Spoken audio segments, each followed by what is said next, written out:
Now this is what you call a juicy episode. Unsurprisingly, the reason Friede survived the fall is that he was falling alongside a Pokemon that can fly. Who would have thought, right? I love that seeing Lacqua from above made him realize that it looks like a giant crater caused by a massive meteor striking Mount Pericarp. Something he confirms when he finds Laquium in space, proving that it is extraterrestrial in origin, just like Lucius thought. This is really fascinating, not just because it answers some long-standing questions, but also because when they first reached Lacqua back in episode 85, I remember pointing out that the geography is strange. It looks like a huge basin surrounded by natural stone walls. While I didn't use the word crater, at least I don't think I did, or connect the dots like Friede did, it's nice to know that I was onto something. Another thing I love, and one of the coolest parts of the episode, is that Friede meets with none other than Steven Stone.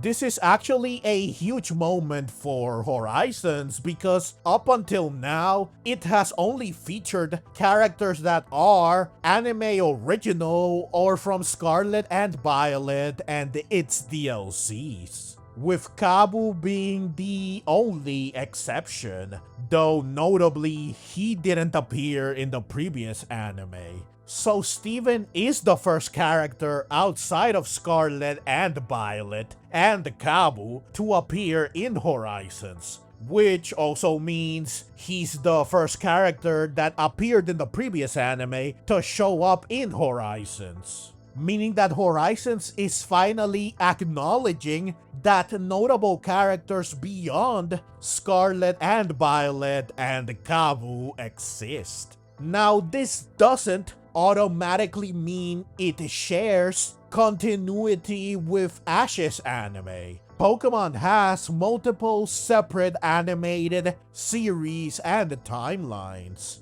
but it does show that Horizons does acknowledge the wider Pokemon world in terms of characters, which is very exciting. Sadly, Steven doesn't really do much. We don't even hear him speak. So he's basically just an Easter egg, but that doesn't make his appearance any less cool.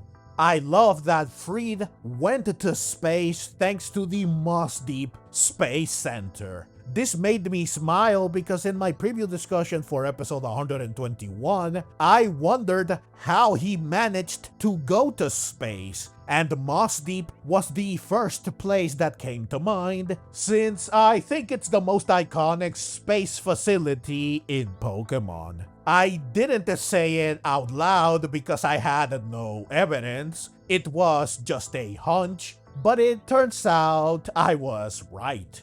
What I really appreciate, however, is that Friede trained and prepared to go to space. He earned it. This isn't something that is just brushed off with a vague explanation. Like, yeah, I went to space, yada yada, so anyways. Unfortunately, we don't get this same level of detail for Starmie. We don't know if it was just a wild Pokemon hanging around the facility or an actual instructor helping with astronaut training. And we also don't see how Friede got a Keystone or the Starmie Knight.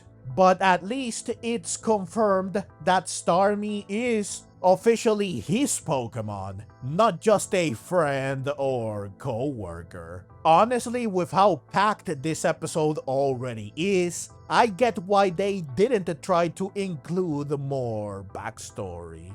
I also love that we see the exact moment Friede recorded the message from episode 100. It doesn't change anything, it's just a satisfying, oh, so that's when it happened moment. A wink to the audience. I love that Friede is genuinely shocked when he learns the team disbanded, only for him to later go, "You know what? That's actually a great idea," when he needs a reason to force Roy into battling him. I, however, don't love that Ult says Roy isn't needed as leader anymore. What a jerk. Stuff like this is what makes him difficult to like. I do love the battle though. Now, could it have been better animated, more dynamic, more intense? Absolutely, but there are still plenty of really cool moments in it. Like Charizard and the Skeledirge clashing with Flamethrower, only for Charizard to cut through the flames with Dragon Claw and land a hit. Or Charizard effortlessly dodging flamethrowers in the air with smooth, rapid, and fluid movement. Or Skeledirge charging through Flamethrower with Flame Charge, only to realize that as a Skeledirge, he's heavier and thus slower than he used to be. A nice detail. Or Skeledirge biting Charizard's tail mid-flight, dragging it down, and slamming it into the ground. Or Skeledirge getting bombarded with air slashes, desperately jumping around trying to avoid them until the ground beneath him crumbles from all the damage. Or the epic final clash of flamethrowers. There's plenty to like here, even before we get to the clever tactics you know I always love and appreciate. Once Charizard is on the ground, Roy goes for Stomping Tantrum, smartly trying to take advantage of the situation to exploit Fire's weakness to ground. In the games, this wouldn't work. Charizard is immune to ground because it's a flying type, not because it can physically fly. But the anime plays it more literally. Since Charizard is grounded, it becomes vulnerable. Friede counters perfectly by terastalizing, removing that weakness while also gaining a type advantage over Skeledirge, flipping the situation instantly. Now, I've said this before, but Charizard's Terra type is really unusual. You don't expect a Charizard to have Dark as its Terra type, and yet it has always managed to come in clutch, always giving Charizard resistance or immunity to the opponent's type or the type advantage over them when needed. Honestly, I think it might be the most convenient Terra type in the anime.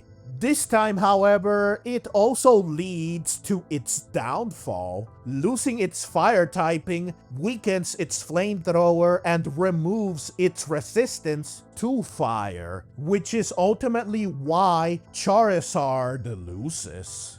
I love how Terastal both helps Friede and dooms him at the same time.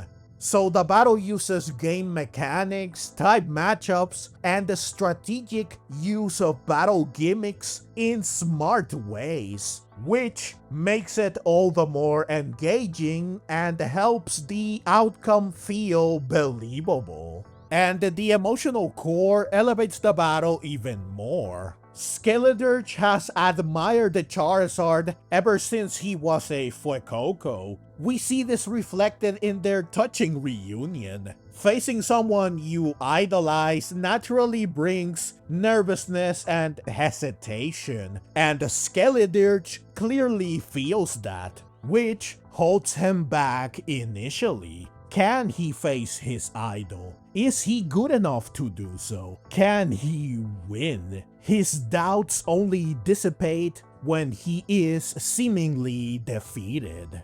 Charizard tells him to get back up, pushing him to do better and give it a real fight. All of this emphasizes that this is a very personal and meaningful battle. It's a mentor versus student sort of battle, with the mentor pushing the student to surpass them. A chance for the admirer to finally reach the same heights as the admired, to finally catch up to them after chasing them for so long. And this isn't just the case with the Pokemon.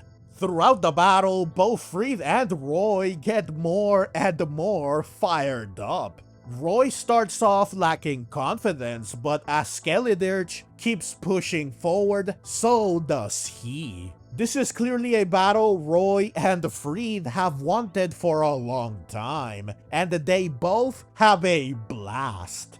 In the end, Roy and Skeledirge's determination gets rewarded. Skeledirge learns his signature move, Torch Song. He notably didn't learn a move upon evolving like Hatterene and Goldengo. Now it's clear that they were saving it for this moment, for this battle. Honestly, perfect timing.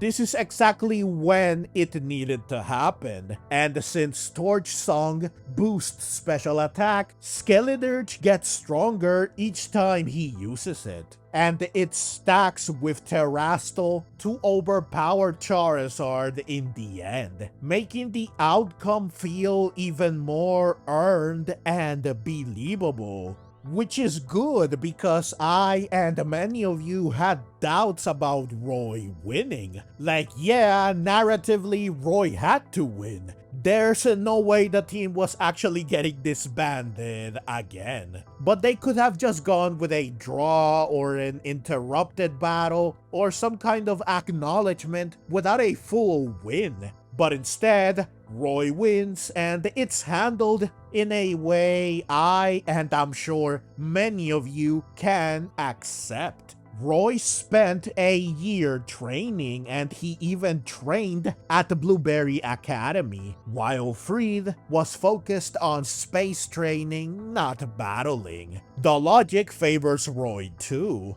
This is the ultimate proof of how far he and the Skeledirge have come, beautifully symbolized when they hog, proud, overjoyed, and fulfilled. A flashback of when their journey began being the cherry on top. It emphasizes that this is one of the culminations of the long road they've traveled thus far. So overall, I think this battle is great. From the tactics to the emotional core to the payoff, it works. Could it have been better? Sure. But for what it is, it's really, really good. Also, I love that with Torch Song, the fiery bird attracts Charizard. Even when it dodges, it loops around and still lands the hit. Which reminds me of G-Max Wildfire. Ironically, a Charizard is on the receiving end.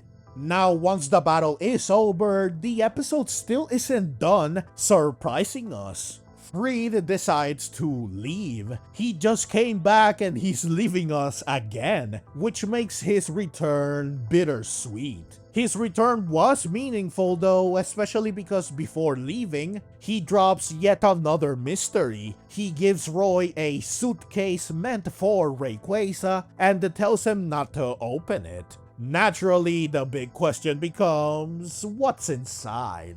My first thought was Rayquaza's Mega Stone. I've been expecting it to Mega Evolve ever since Mega Voltage began, but then I remembered it doesn't actually need one. It only needs Dragon Ascent, which it already knows. So maybe the anime will handle its Mega Evolution differently. Maybe the suitcase contains some kind of special item tied to its Mega Evolution in an anime-specific way. Or something connected to Legend CA. We will just have to wait and see. Not content with dropping 2 bombshells in a row, Friede drops yet another one by casually Mega Evolving his Charizard into Mega Charizard Y and flying off.